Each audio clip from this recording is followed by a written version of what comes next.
Sir ಇಲ್ಲ sir, ನಿಮ್ಮ ಶಾಸಕರುಗಳು ಕೆಲವು ಬಹಿರಂಗವಾಗಿ ಸುಧಾಕರ್ ಅವರು ಅವರೆಲ್ಲ ಬೇರೆ ಬೇರೆ ಹೇಳಿಕೆಗಳನ್ನ ಕೊಡ್ತಾ ಇದ್ದಾರೆ. ಮತ್ತೊಂದು ಕಡೆ ಜಾರಕಿಹೊಳಿ ಸಹೋದರರು ತಮ್ಮನ್ನು ಭೇಟಿಯಾಗಿದ್ರು ನಿನ್ನೆ. ಬೇಡಿಕೆ ಏನು, ಯಾರನ್ನ ಸಚಿವರನ್ನಾಗಿ ಮಾಡಬೇಕು ಅದೆಲ್ಲ ಅವ್ರಿಗೆ ಹೇಳಿ ಬಂದಿದ್ದೀವಿ ಅಂತ ಹೇಳ್ತಾ ಇದ್ದಾರೆ. ಏನು ಸರ್ ಈ ಡೆವಲಪ್ಮೆಂಟ್? ಈ ಕೈ ನೋಡಿ, ಎಲ್ಲ ಸ್ಪೆಕ್ಯುಲೇಷನ್ಸ್. ಇದು ಹೀಗಾಗುತ್ತಂತೆ, ಹಾಗಾಗುತ್ತೆ, ಸರ್ಕಾರ ಬಿದ್ದೋಗುತ್ತೆ ಅಂಥೇಳಿ ಎಲ್ಲ ಸ್ಪೆಕ್ಯುಲೇಷನ್ಸ್ ಮಾಡ್ತಿದ್ದಾರೆ. ರಮೇಶ್ ಜಾರಕಿಹೊಳಿ ಅವರು ನನ್ನ ಭೇಟಿ ಮಾಡಿದರು ನಿನ್ನೆ ದಿವಸ. ಅವರು ಕೆಲವು ಸಲಹೆಗಳನ್ನು ಕೊಟ್ಟಿದ್ದರು. ಸರ್ಕಾರ ಬೆಳೆಸ್ತೇನೆ, ನಾನು ಶಾಸಕರನ್ನ ಒಂದಷ್ಟು ಜನ ಕರ್ಕೊಂಡು ಹೋಗ್ತೇನೆ, ನನಗೆ ಮಂತ್ರಿ ಮಾಡದೇ ಇದ್ರೆ ನಾನು ಹೇಳೋದವ್ರಿಗೆ ಆ ಥರದ ಮಾತುಗಳೆಲ್ಲ ಏನಿಲ್ಲ. ದಿನೇಶ್ ಗುಂಡೂರಾಯರು ಕೂಡ ಆನಂತರ ಅವರು ಸೇರಿಕೊಂಡ್ರು, BC ಪಾಟೀಲರು ಇದ್ದರು, ನಾವೆಲ್ಲ ಒಟ್ಟಿಗೆ ಮಾತಾಡಿದ್ರು. ಅಂಥ ಬೆಳವಣಿಗೆ ಏನಿಲ್ಲ.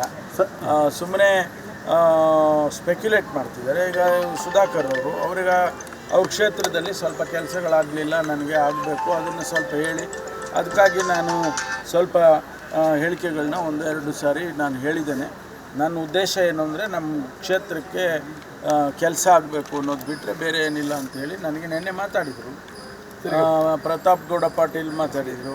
ಸರ್, ಕ್ಷೇತ್ರದಲ್ಲಿ ಕೆಲಸ ಆಗಿಲ್ಲ ಅಂದ್ಕೊಡ್ಲೆ ಸ್ಟೇಟ್ಮೆಂಟ್ ಕೊಟ್ಟರೆ ಸರಿ ಆಗುತ್ತೆ. ಅದು ಪಕ್ಷದ ಏನೋ ಅವರಿಗೆ ಅನಿಸಿದೆ, ಅದನ್ನು ನಾನು ಹೇಳಿದೆ, ನೋಡಿಪ್ಪ ನಾನು ಸರಿ ಮಾಡಿಕೊಡ್ತೀನಿ ನಿಮಗೆ, ಅಂಥದ್ದೇನಿದ್ರೆ ನನಗೇ ಹೇಳಿ.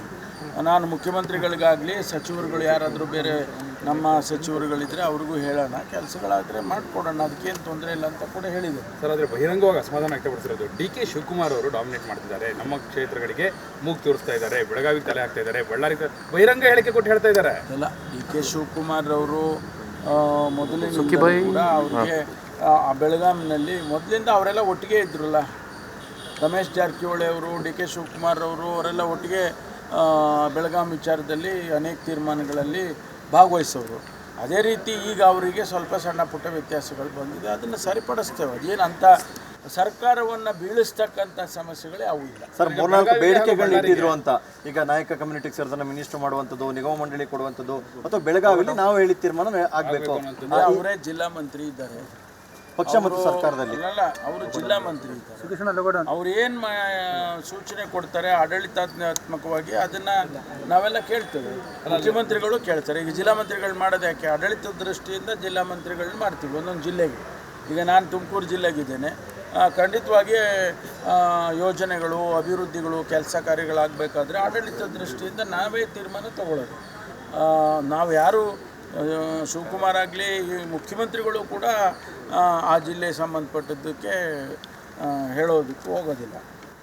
ಅದರಿಂದ ಏನು ಅವ್ರಿಗೇನು ಯಾವುದೇ ರೀತಿ ಭಯ ಸರ್, ಈಗ BJP ಹೇಳುವಂಥದ್ದು ಶಾಸಕರುಗಳು ರೆಡಿ ಇದ್ದಾರೆ, ಏನೋ ಒಂದು ಆಗುತ್ತೆ 23ನೇ ತಾರೀಕಿನ ಬೆಳವಣಿಗೆ ಬೇರೆ.